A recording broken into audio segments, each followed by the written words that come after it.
तो वहीं बीजेपी के नेता शहजाद पूनावाला का आम आदमी पार्टी पर बड़ा आरोप। नई शराब नीति से दिल्ली को 2300 करोड़ रुपए का नुकसान हुआ है। दिल्ली राजस्व को रोजाना 8 करोड़ रुपए का नुकसान हो रहा है। आबकारी नहीं, आम आदमी पार्टी की पापकारी नीति है, शहजाद पूनावाला के आरोप है।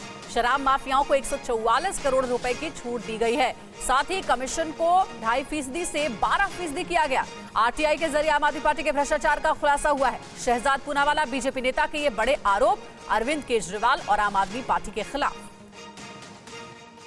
आपका पाप एक बार फिर से सामने निकल कर आया है कि उनकी जो नई शराब नीति थी वो दरअसल खराब नीति थी। वो आबकारी नहीं, वो पापकारी नीति थी। और इसका प्रमाण आरटीआई के माध्यम से सामने आया है कि किस प्रकार से नई शराब नीति को लागू करने पर दिल्ली सरकार को, दिल्ली के राजस्व को 2000 करोड़ से ज्यादा का नुकसान हुआ है। लगभग 2300 करोड़ का नुकसान हुआ है। पर यह केवल इतना नुकसान नहीं हुआ है, इसके अलावा जिस प्रकार से बड़े बड़े कमीशन खाए गए आम आदमी पार्टी के नेताओं के द्वारा शराब माफिया से, उसका भी प्रमाण सामने निकल कर आ चुका है, चाहे स्टिंग ऑपरेशन हो, चाहे वो बाकी की जांच हो। और इसीलिए जो शराब माफिया के लोग और आम आदमी पार्टी के नेता आज इस पूरी जांच में लिप्त पाए गए हैं, उन्हें कोर्ट से कोई राहत नहीं मिल रही है। सबसे बड़ा प्रमाण तो यही है कि नई शराब नीति को खारिज करके वो पुरानी शराब नीति पर आ चुके हैं, पुरानी नीति को लागू कर चुके हैं। इसका मतलब कि इसमें बड़ा करप्शन हुआ है, ये स्वयं अरविंद केजरीवाल जी ने माना है। परंतु शराब घोटाले पर एक भी सवाल का जवाब नहीं देते। बीजेपी नेता शहजाद पूनावाला खुद हमारे साथ जुड़ गए, उनसे बात करते हैं। शहजाद, इससे पहले जब भी शराब घोटाले का दिल्ली में जिक्र हुआ, आम आदमी पार्टी ने यह कहा कि ये दरअसल बीजेपी का फैलाया गया कोई झूठ है, कोई भी सबूत नहीं है बीजेपी के पास। लेकिन अब जो आरटीआई के हवाले से ये जानकारी आप सामने रख रहे हैं, अब क्या सवाल है आपके आम आदमी पार्टी और केजरीवाल से?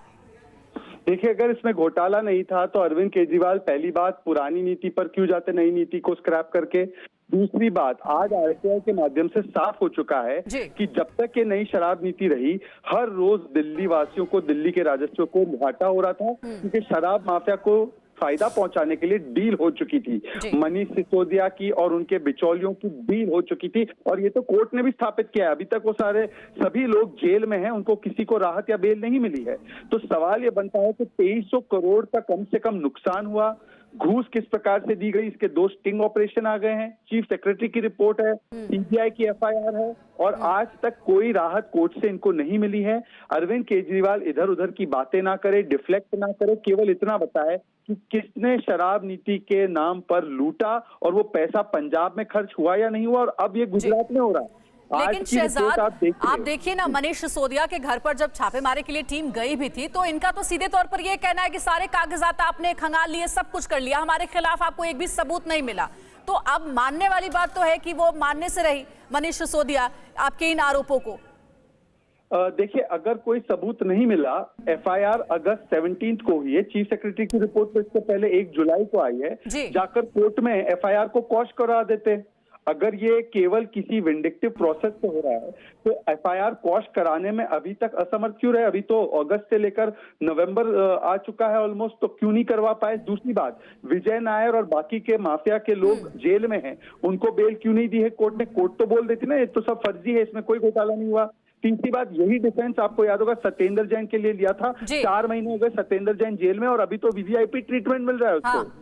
आपने देखी होगी आज की रिपोर्ट। तो ये इनकी हकीकत है, ये कट्टर बेईमान है। और अन्ना हजारे जी, हमारे सबके जो मार्गदर्शक अन्ना हजारे जी ने भी कहा इसमें घोटाला हुआ, इनकी भी बात को नहीं मानेंगे। ठीक है, ये आपके बड़े गंभीर आरोप हैं शहजाद आम आदमी पार्टी के ऊपर। देखना है कि आपके इन आरोपों का क्या जवाब देती है आम आदमी पार्टी और केजरीवाल सरकार। मनीष सिसोदिया पर भी गंभीर आरोप है। शुक्रिया आपका TV9 भारतवर्ष पे अपनी बात रखने के लिए। तो देखिए, शहजाद पूनावाला बीजेपी के नेता का ये बड़ा आरोप है। हमारे सहयोगी जितेंद्र शर्मा कुछ और जानकारी के साथ हमारे साथ जुड़ गए, उनसे बात करते हैं। जितेंद्र, आरटीआई के हवाले से ये जो बड़ी जानकारी सामने आई है, जिसके बारे में बीजेपी के नेता शहजाद पूनावाला भी सवाल पूछ रहे हैं केजरीवाल से कि भाई आपने शराब माफियाओं को फायदा पहुंचाया है, क्या क्या जानकारी इसके हवाले से निकलकर सामने आई है और कोई रिएक्शन अभी तक आम आदमी पार्टी की ओर से?